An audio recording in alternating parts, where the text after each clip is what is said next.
Okay, Stephanie Lowe. I'm a volunteer with the Sierra Club, and this may sound a little strange, but first I want to know how many of us know the word fracking?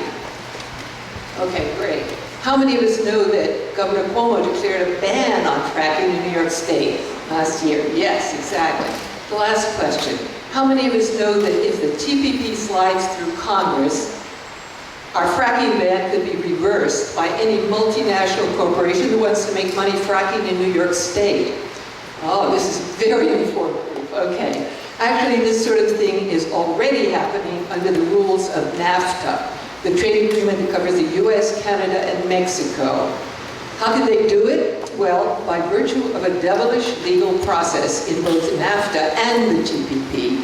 It's called the Investor-State Dispute Settlement, or ISDS for short. Using this process, the investor, that is the corporation, can rise to the level of nations and be empowered to sue governments directly over environmental or any other protections that they claim might affect their expected future profits.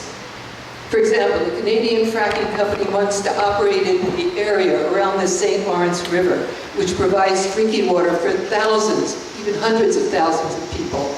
The Canadian government was understandably concerned about pollution, so it declared a moratorium on fracking. But this little fracking company, name of Lone Pine, was clever enough to incorporate its business in the United States so it could take advantage of the NAFTA ISDS process. It brought a lawsuit against the Canadian government by way of ISDS, and if Lone Pine wins, the Canadian government, the Canada's taxpayers will have to pay a $250 million fine and find some other source of drinking water. That case is still pending, but in March, Canada lost another important environmental case in a NAFTA court. The Canadian Department of Fisheries and Oceans had refused to permit a US corporation to mine basalt and build a large marine terminal in a key breeding area for several endangered species, including the world's most endangered large whale. As a result of the decision, the Canadian government would have to cough up $300 million in fines. And the Canadian paper that reported the case made the ominous observation that if Obama decides against the Keystone XL pipeline, this decision could serve as a precedent. So NAFTA is only 3 countries, Mexico, Canada, and us. The TPP is 12 countries. It's the biggest trade agreement ever written.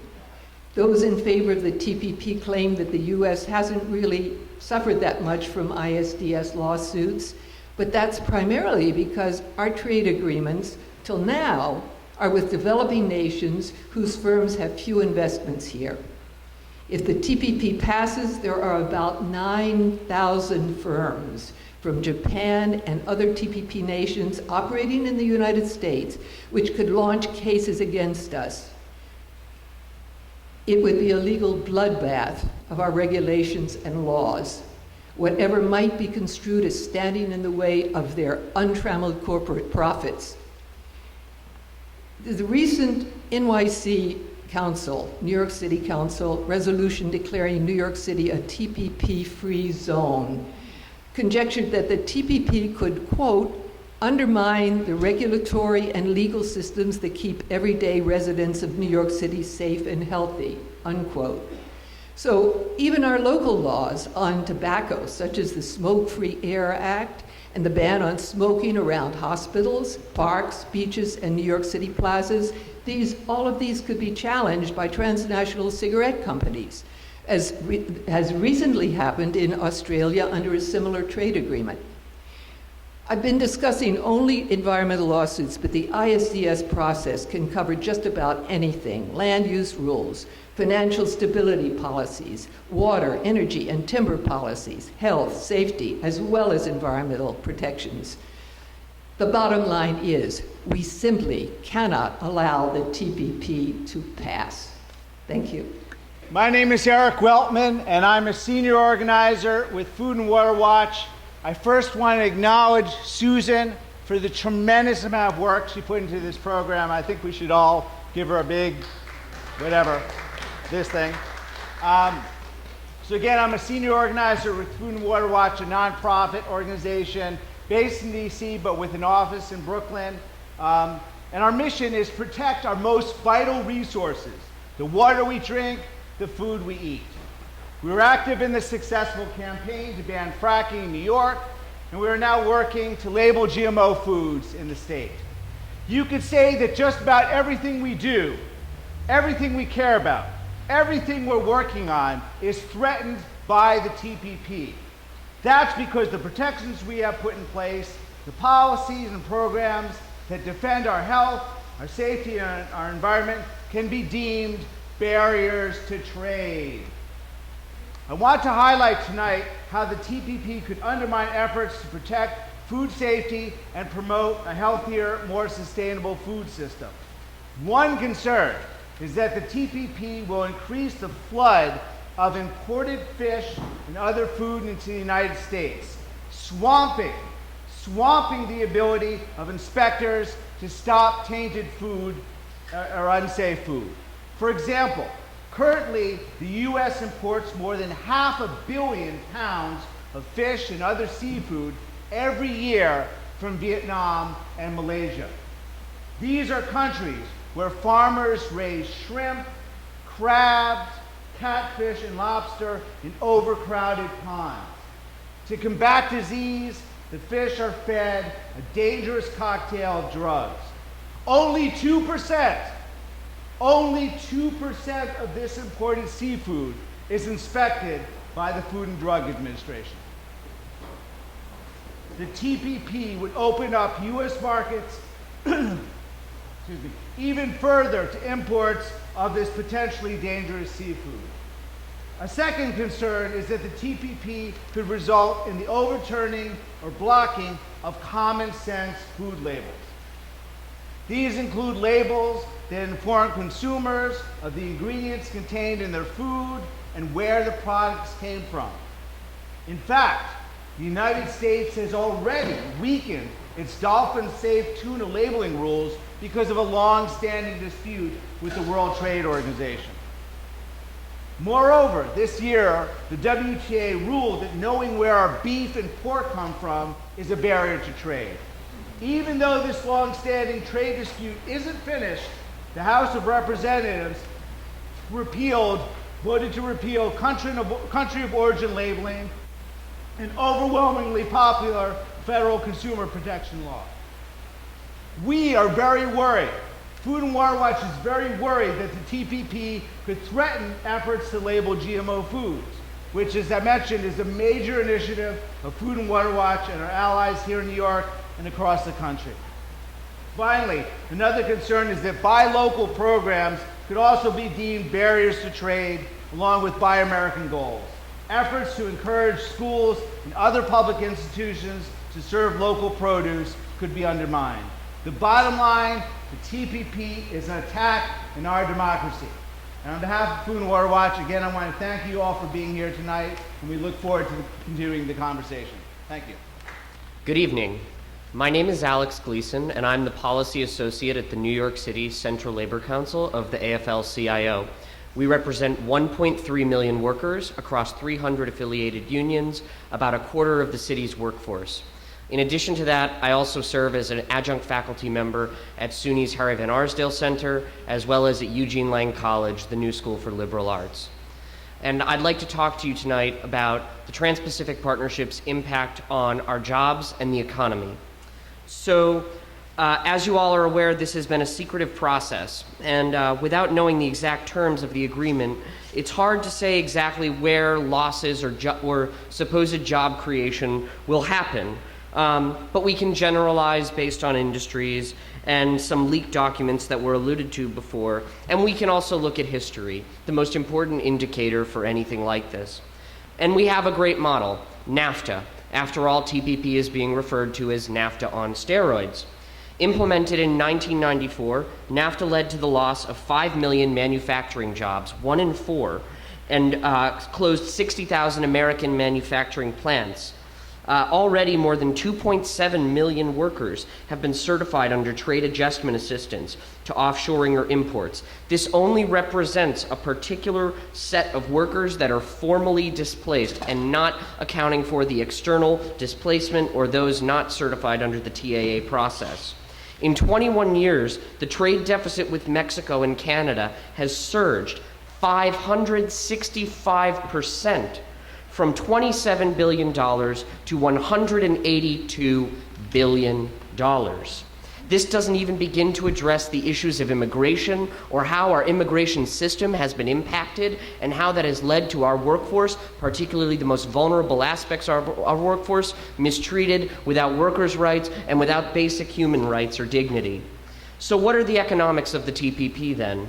When thinking of any modern trade deal, there are really two key questions we have to ask. The first is, will the deal generate aggregate demand? That is, will this create the conditions for more people to go out and spend more money and create a tight labor market as a result? And the second question we have to ask is, will the policy lift the floor on wages and grow bargaining power? The TPP, it is widely argued, will do neither of these things. And I want to make it perfectly clear. The national AFL-CIO, the local AFL-CIO, the state AFL-CIO, none of us are against a trade deal. We are against bad trade deals. And so what is this going to do? Well, the TPP, we can say, it's argued, will increase American national income. But it also will cause a reshuffling of the production away from labor-intensive importing sectors and into more capital-intensive sectors, as the work is done in other places. Further, if expanded, it won't reduce our demand, but will reduce the bargaining power of our workforce, right? The idea is that if we're no longer creating a place where our workers are able to bargain, we're going to see a drag on wages in all sectors, and collective bargaining power has been reduced over 40 years as it is. Further, research by the Economic Policy Institute finds TPP may boost up to 0.4% of national income and boost net exports by 0.6% by 2025. But because of this labor to capital intensiveness that I alluded to earlier, 70% of our population, the non-college educated percentage, will most likely lose and see a decrease in their wages of 0.4 to 0.6%. Further, the argument that all gain, no pain will be earned, and that every dollar that is given in loosened trade barriers will be realized in the real economy isn't true. In fact, we can only really expect barrier reductions to lead to an increase in income of about 5 to 10 cents on average. And so, is it worth it? Are significance pay cut worth it? Displacement with no serious plan for equitable, fair transition? Holding back the wages of all jobs, including those that cannot be offshored, who will feel a depression on those wages? Can we continue to restrict the ability to craft American procurement and buy American policies that are good tools to drive local economic investment? And finally, how do we account for the externalities of all these other things, of food, of the environment, and how does that impact our jobs? Thank you and have a good day. Joel Kupferman, New York Environmental Law and Justice Project, and does anyone recognize the green hat? National Lawyers Guild Environmental Justice Committee. And Dan Schneider from the National Lawyers Guild got me involved in this. So we're speaking today about the law part of this whole operation. And I just want to inform you, I've been your lawyer sometimes in the past, that here's the leaked copy of the investment section. Since we're all in the same room, you're all under arrest for just even being here, okay? This is, the whole bit about law is discovery. I think you've all been involved with law cases or whatever, and we spend weeks and years in cases, take 3 years, 4 years to find out the smallest detail. What this document basically does is just tears apart all of that discovery operation. So we want to just say that it's the investor-state dispute settlement. Investor, which is multinational enterprise investing in sovereign nations. State, which includes federal, state, and local municipal levels of government. Dispute, over any government actions a corporation feels may impact their profits, actual or future. Settlement. Rulings include huge payments to corporations or circumvention of national laws. Next. As we saw before, all of this is going to undermine our protection of the environment, labor, and human rights through the law. We have complained about the law and courts not being fair. Now say goodbye to the good, even meager, that those courts have proffered. And after seeing this, we keep on looking back, nostalgic. I guess the past seems to be better and better. And I can't believe after seeing TPP that I think what Richard Nixon did with the Clean Water Act and the Clean Air Act were like gifts to us. And all those hands that we want to bite that before we'll welcome back. Next. So basically you have this whole level we learned in civic court, all these levels of courts. And on top, we basically have a star chamber, or the tribunals that TPP has set up that basically swamps and trumps all these other courts that are down there, negating all of their purposes and powers. Next.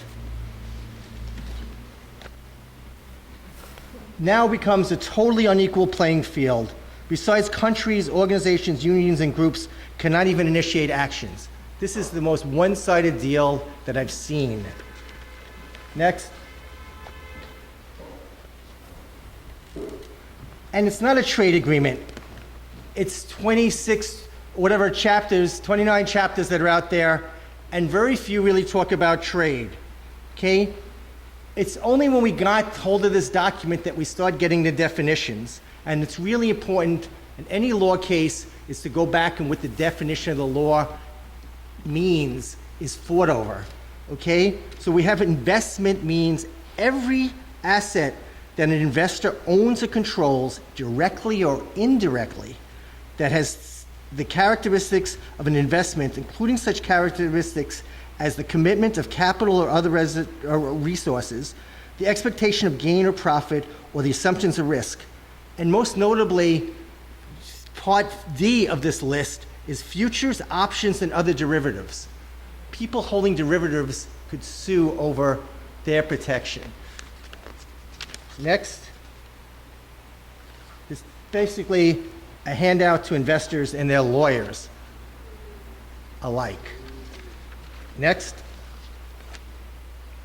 It's effective wholesale privatization of the commons, land, and traditional knowledge, including biopiracy, which governments can no longer protect. No more foxes guarding the chicken house. The foxes haven't been removed. Next.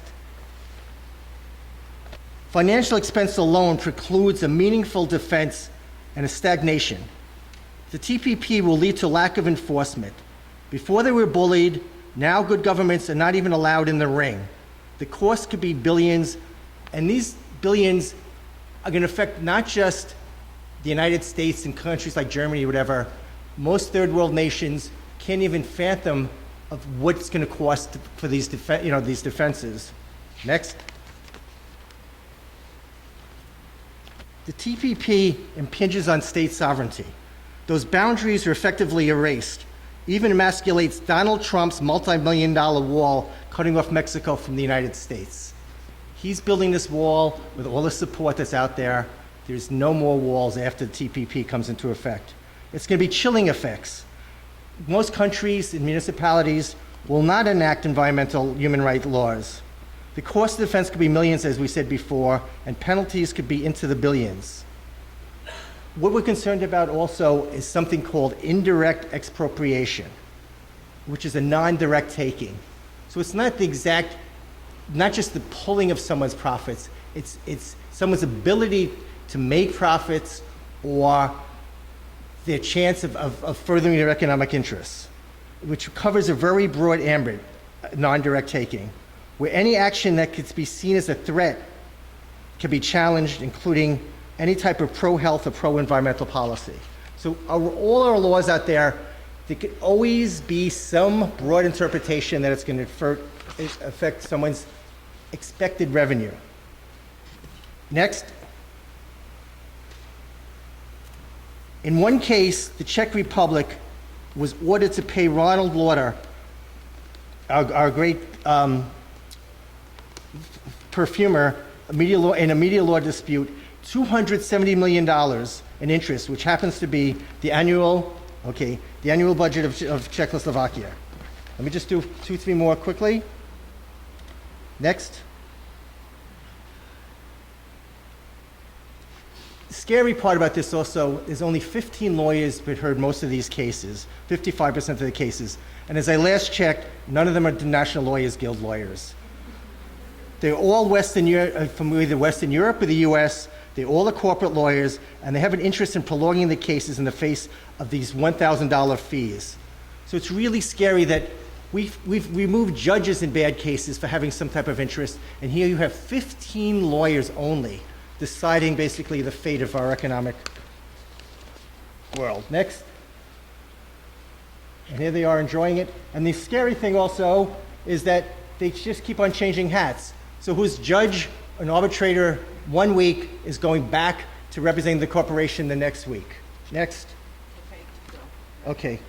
So as a lawyer, and this is my summation, as a lawyer, all the cases that we've done, there was some type of law that we could hold on to and give someone a chance to get in front of a judge, in front of an administrative agency.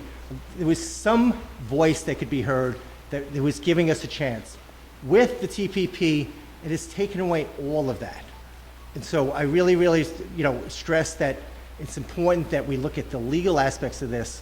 And what's also important that it's not just the left that's concerned, it's the people on the right that are concerned that all rights in terms of sovereignty are being erased. Thank you.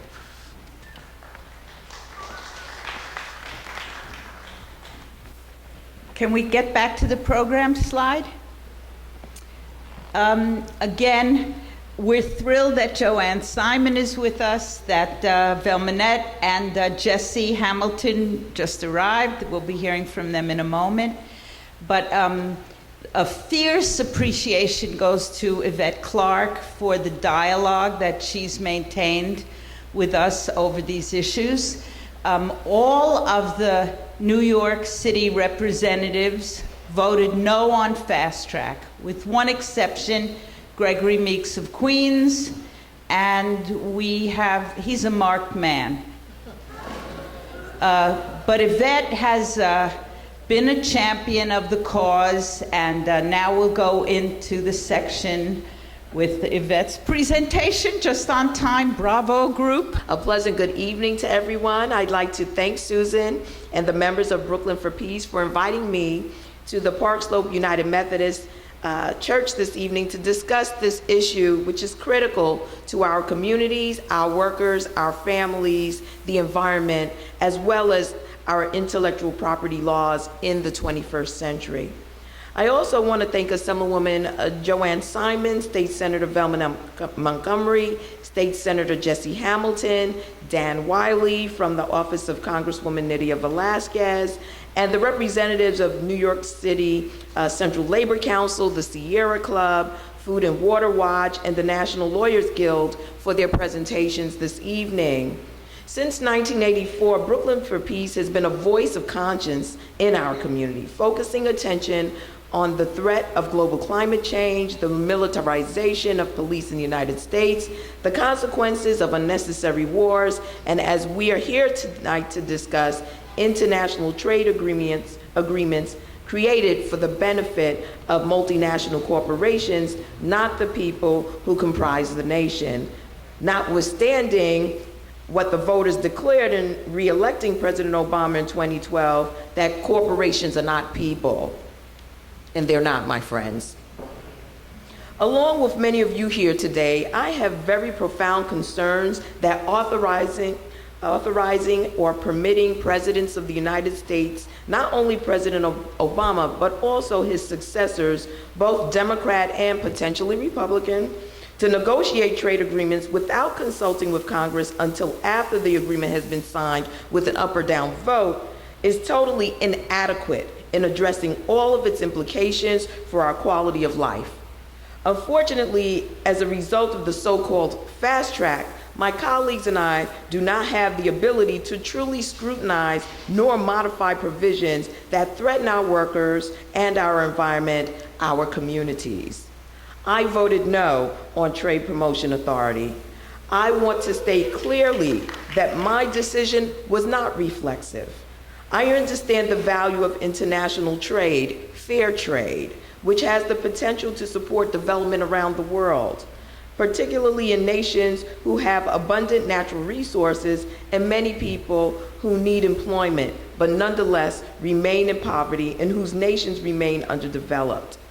As a member of the Energy and Commerce Committee, I've worked to increase cooperation between nations in sectors such as renewable energy, where such cooperation has, for example, allowed the island nation of Jamaica to develop Wington Wind Farm, which generates almost 40 megawatts of energy each year and continues to expand, and has reduced the nation's dependence on imported oil.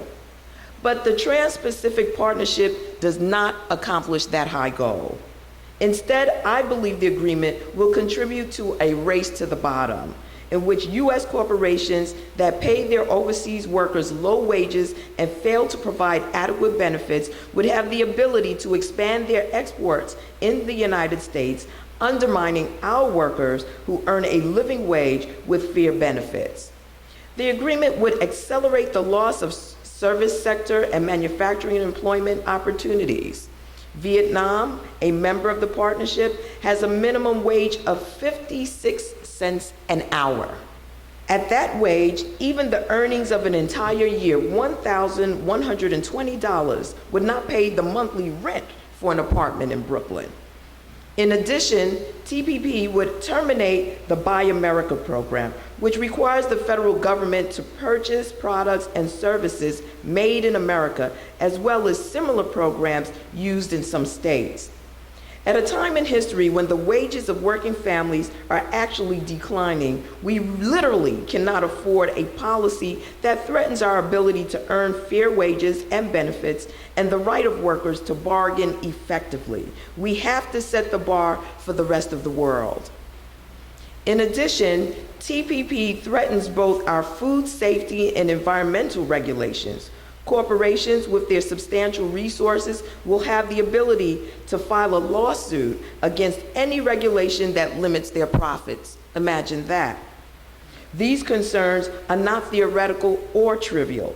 Consider that such a prerogative was exercised by Philip Morris International to prevent Australia from requiring packages of cigarettes to include warnings about the health consequences of smoking.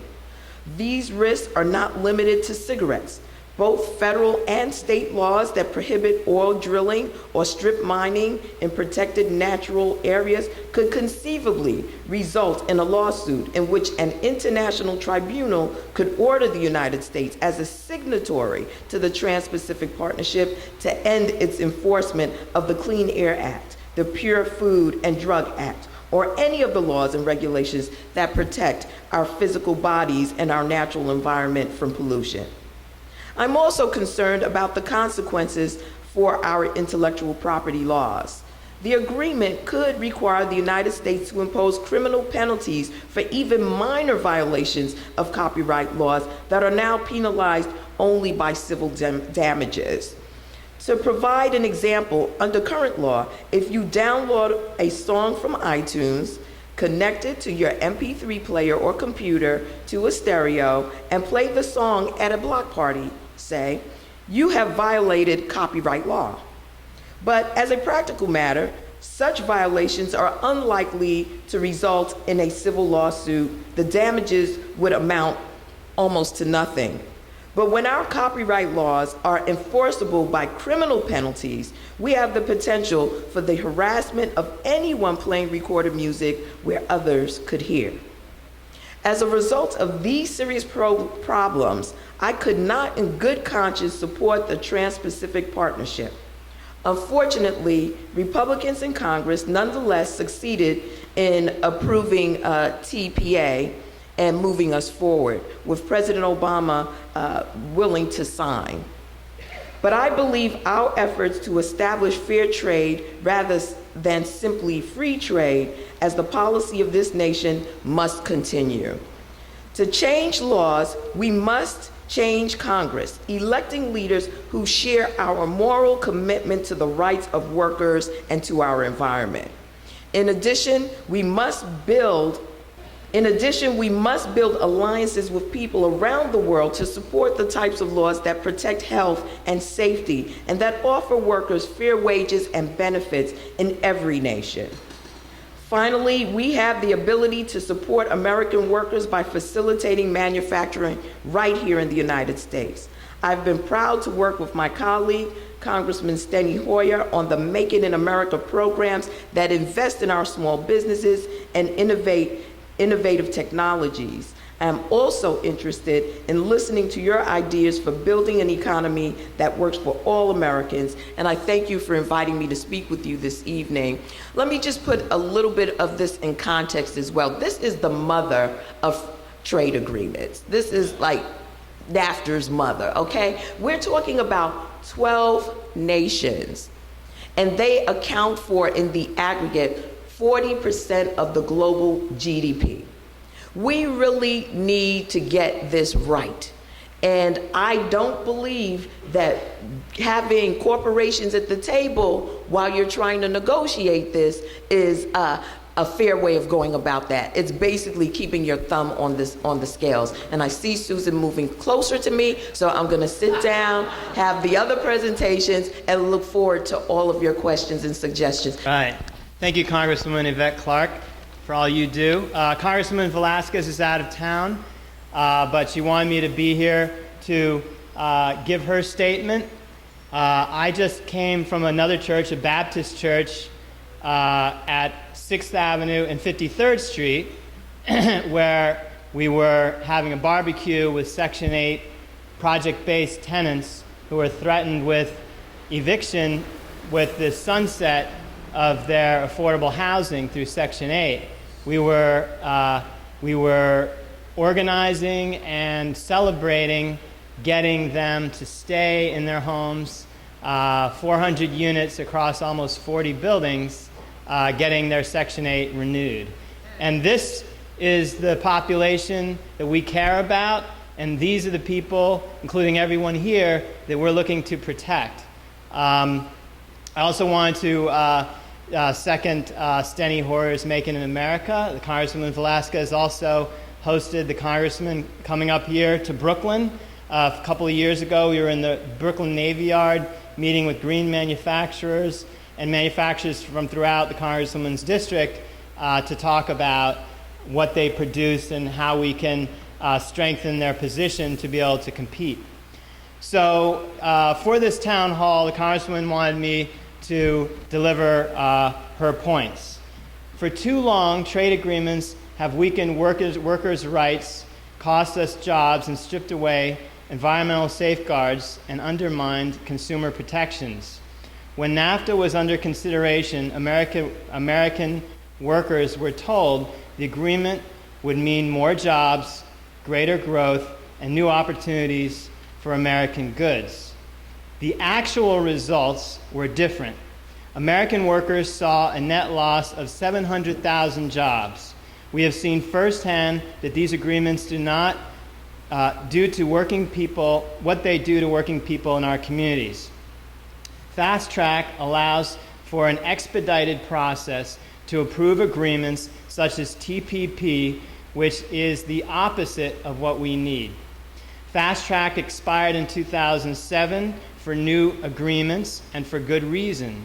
Trade policies adopted under Fast Track have cost the United States more than 1 million jobs and contributed to the shuttering of more than 60,000 factories. Fast Track makes the trade negotiation process worse by preventing the necessary examination of agreements such as TPP. In fact, if TPP is approved, some estimates show that the U.S. losing more than 130,000 jobs to just 2 of the 12 TPP members, Japan and Vietnam. And the U.S. median wage would fall as a result of TPP as nine of the countries have wage levels much, much lower than ours. Not only do bad trade deals harm workers, they also undercut our nation's small businesses. And Congresswoman Velazquez is the ranking Democrat on the Small Business Committee. She was, for a stint, the chair of that full committee, and we're looking forward to her becoming the chair again. And of course, Congresswoman Yvette Clarke is an esteemed member of our Small Business Committee. Small and mid-sized businesses have been locked out of the negotiating process on TPP, and while major international companies work to influence the process, this means that small manufacturers can expect a wave of cheaply made foreign products to be funneled into the market, undercutting their consumer base. Not only are small manufacturers harmed, but factories close and lay off workers, small hardware stores, retailers, and restaurants on Main Street lose customers. It is absolutely true that American small businesses can benefit from trade, but only if trade agreements are negotiated fairly and in the light of day, not in secret, giving foreign and multinational companies the upper hand. So the American people have made it clear that they don't want a trade agreement railroaded through. That is why 2 million Americans signed this petition opposing fast track and TPP. That is why polls found that the margin is more than 2 to 1, 62%, that Americans oppose fast track and TPP. The only people who seem to support the agreement are lobbyists who are privy to the secret dealing being hammered out behind closed doors. It is not who we work for. That is not who we work for and represent. We need to listen to the American people, and we need to put the brakes on fast track, and Congresswoman Velazquez will continue to oppose bad trade agreements like these. Thank you. So I'm here for greetings. So greetings, everyone. It's been a pleasure to be here and to learn from the advocates. I want to thank Susan Metz and Brooklyn for Peace and the other organizers. This is a great forum. And the Congresswoman, thank you so much for your remarks, and Congresswoman Velazquez as well. There are a couple reflections that I have on listening to the presentations and following this. First of all, as a freshman member of the Assembly, I'm not on any of the really big committees, or actually a few, but I am on the Consumer Affairs Committee, and I have been strongly supportive, for example, of various labeling bills, including the GMO bill, energy independence, and all of the efforts we have to currently reduce coal and the buyouts for the coal plant and that sort of thing. So I've been working very hard on those issues. There are a few thoughts. One is this ISDS process is something of a Gordian knot. Not only does it really give all of the rights and protections to investors of all stripes, but it's almost impossible. If you remember the banking crisis that we had and the subprime mortgages, part of the problem was nobody could figure out who owned anything and who was the mortgagor and who was the mortgagee. And this is just a repetition of that. So I have a great deal of concern. Obviously, I don't have a vote in Congress on this, but I certainly will be working with my colleagues in the state to ensure that we continue to work against this type of trade agreement. And I just want to end by saying the one thing that strikes me as a whole is the word exploitative. And it seems to me that the TPP is basically just exploitative of almost everybody and everything. And so I just want to share that with you, and thank you for your attention, and I will get off the stage. Thank you. First of all, I want to just pay tribute to my Congresswoman, my two Congresswomen, Yvette Clarke, Congresswoman, and also Nydia Velazquez. So thank you, Dan. You have represented her well. And I guess we're just here basically to speak to you. And I'm joining my colleagues. And let me just say, be very clear about this. Since he is in the room, I have to be honest about this, Susan.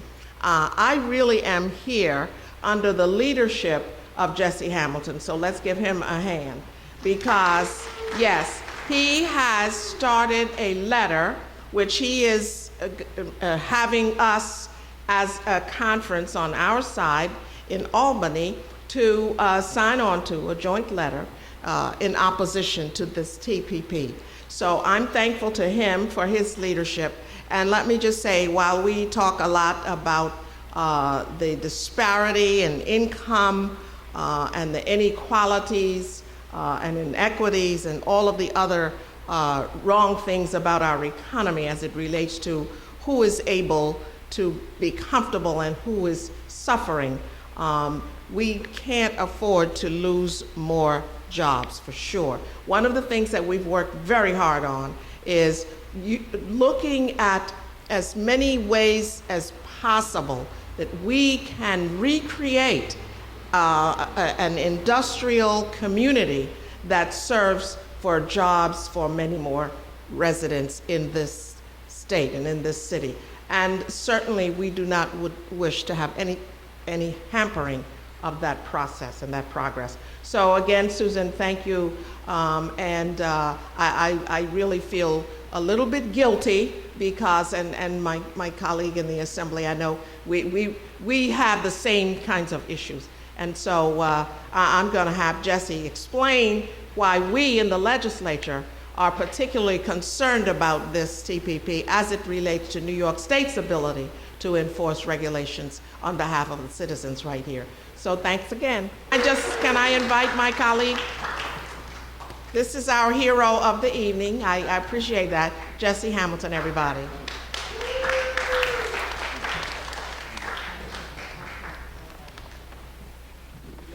I'm the newly elected New York State Senator Jesse Hamilton, and I just want to thank Yvette Clark for voting against TPP.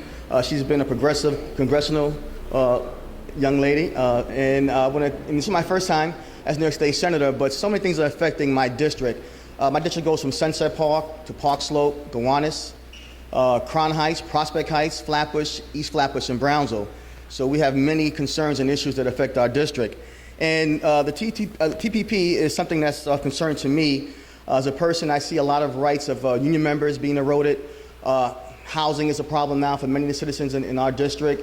Affordable housing now in Crown Heights for a studio is $1,900 a month, which is out the reach of many of our members.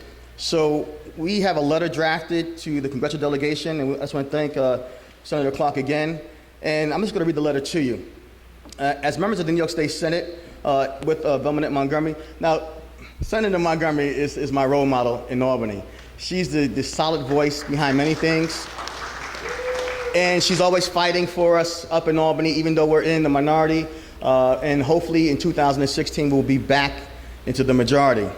So, and also JoAnn Simon, a fellow district leader who's also a fighter up in Albany. We have a new class of state senators and assemblymen who are doing the right thing, and I just thank JoAnn for being an advocate on our behalf.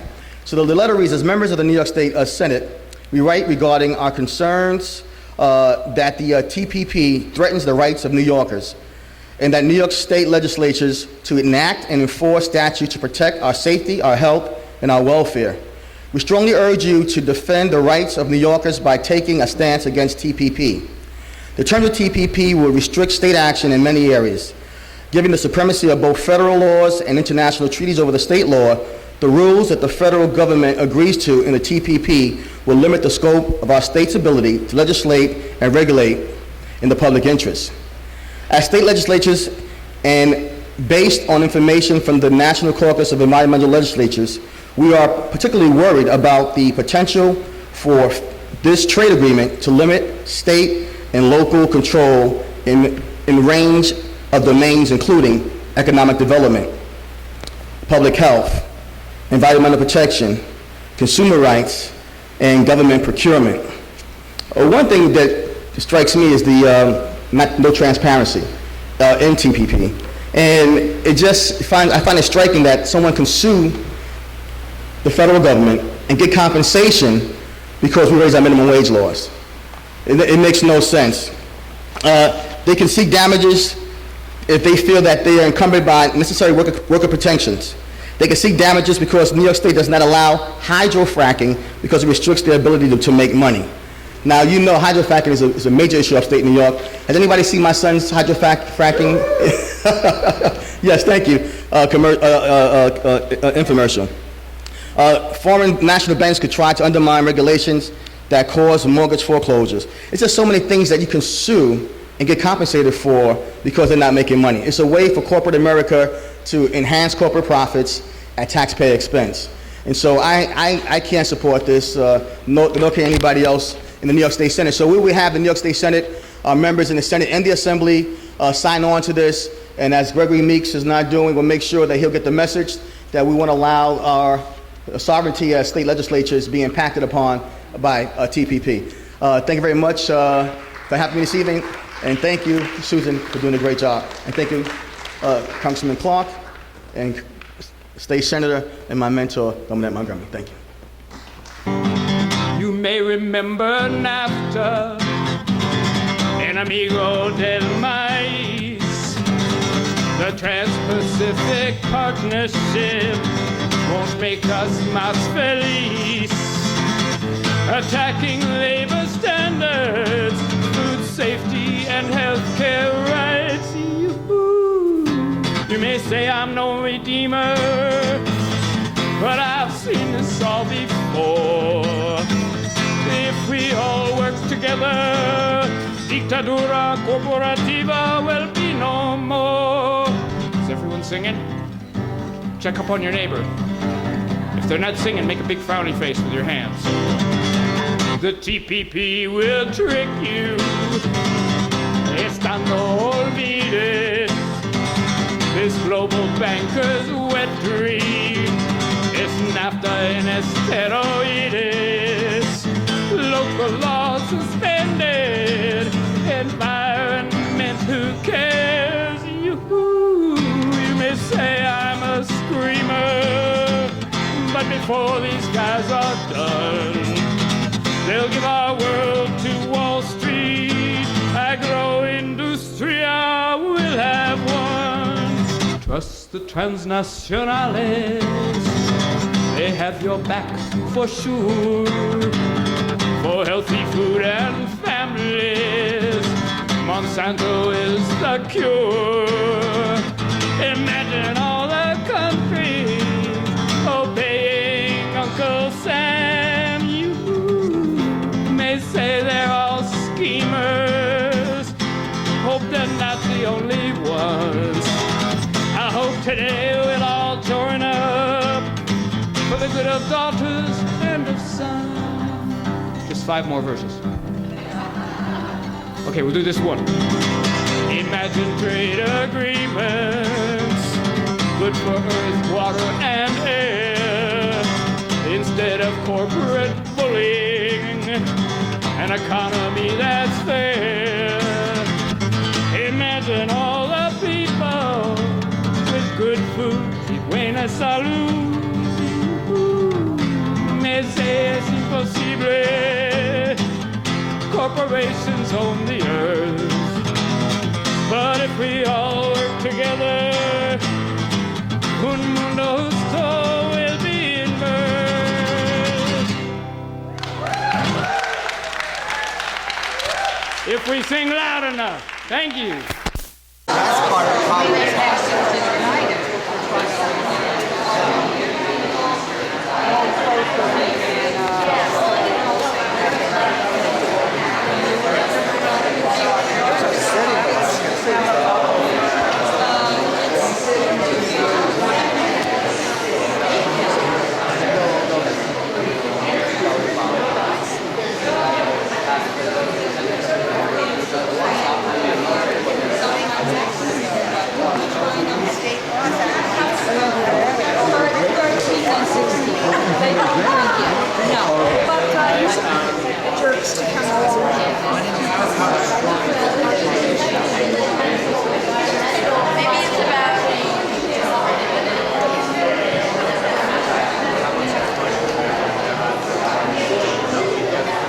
I'm not talking about criminal jobs, but specifically that issue of superseding the laws, right?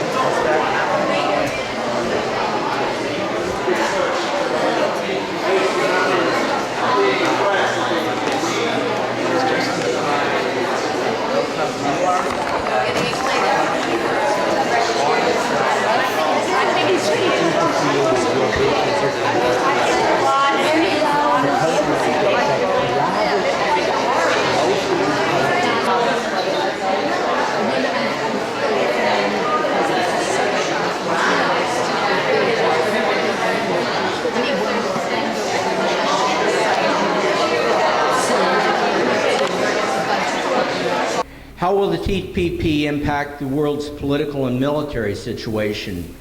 This is the question the anti-war movement must ask.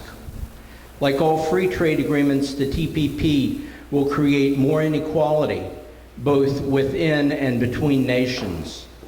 Only the very richest in the affected countries will actually benefit. The rest of us will lose financially and politically. The offshoring of production will increase unemployment and underemployment at home. And as income becomes more concentrated at the top, so does political power. Free trade equals more inequality, equals less democracy. The TPP allows corporations to override local and national laws.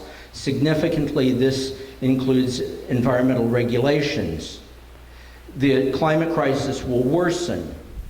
We will lose arable land and potable water, pollution will increase, and climate change will accelerate. There will be more droughts, floods, and food shortages. There is already a global refugee crisis, people fleeing their homelands to escape political, economic, and environmental chaos. The TPP will inevitably exacerbate this situation. We cannot think of the TPP as a discrete phenomenon. At the very least, we must think of it in relation to its twin, the Transatlantic Trade and Investment Partnership, a proposed free trade agreement between the United States and the European Union. All of the negative consequences of the TPP that we've discussed so far tonight apply to the TTIP as well. In terms of geopolitics, one of the main objectives of the TPP is containment of China. Similarly, the TPP is intended to contain Russia. The Trans-Pacific Partnership is the economic arm of the United States' Asia pivot. We need to understand that the Asia pivot is not simply a political and economic plan, it's military as well. At the same time, the U.S. is negotiating new treaties in the area. It is building additional army bases and opening new naval ports. And similarly, the U.S. is expanding its military presence in Europe via a beefed-up NATO. If we are to understand the TPP and the TTIP, we have to recognize that they are major aspects of American imperialism. In the early 1950s, two economic historians, John Gallagher and Ronald Robinson, published a paper called The Imperialism of Free Trade. In it, they showed that imperialism is a continuous system of economic expansion. Its inner logic is the same whether it takes the form of fighting a war or negotiating a treaty. We need to defeat the TPP and the TTIP because of all the reasons everyone else has mentioned, jobs and food security and so forth, but also because the world will be a safer, more peaceful, more livable place. Yeah, so I'm Wendy, as she said, Trade Justice, New York Metro. I've been kind of doing the less visible work of the organization since it started, like making copies and holding down info tables and stuff like that.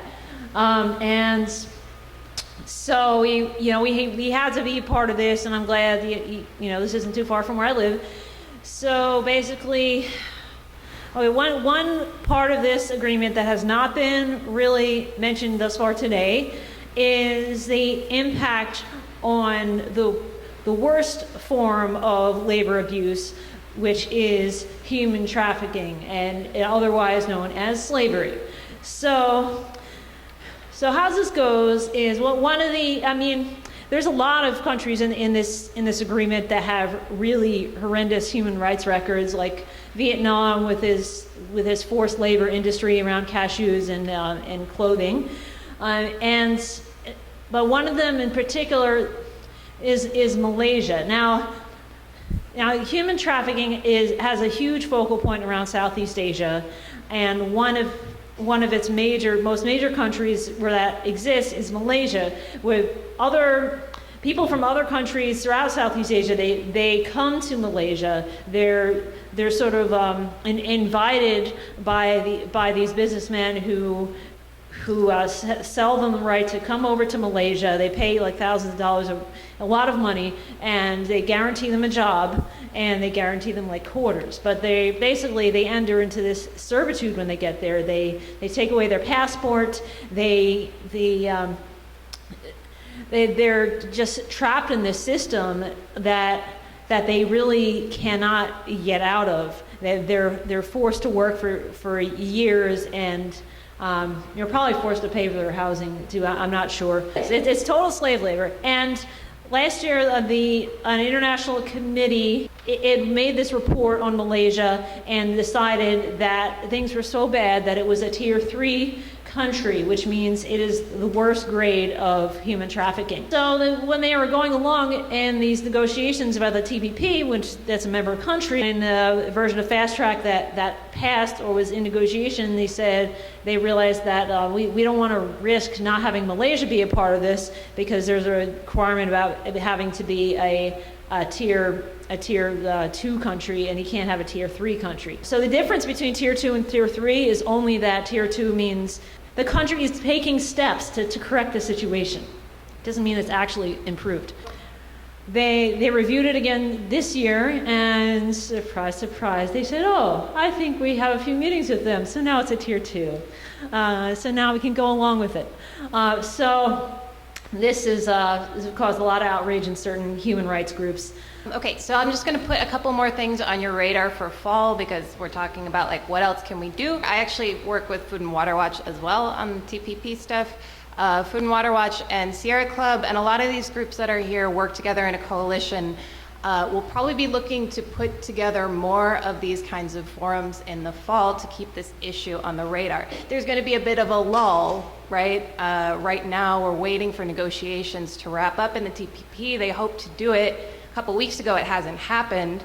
Like, I don't know if anyone's following the stories on this. There's lots and lots of rumors. It's totally unclear when it's going to actually happen. So in that lull time, we need to figure out how we keep this stuff on the radar. Moments like this where we actually get to talk to each other about some of our, like, what we, not just, that we're against the TPP, but what our vision is for the future.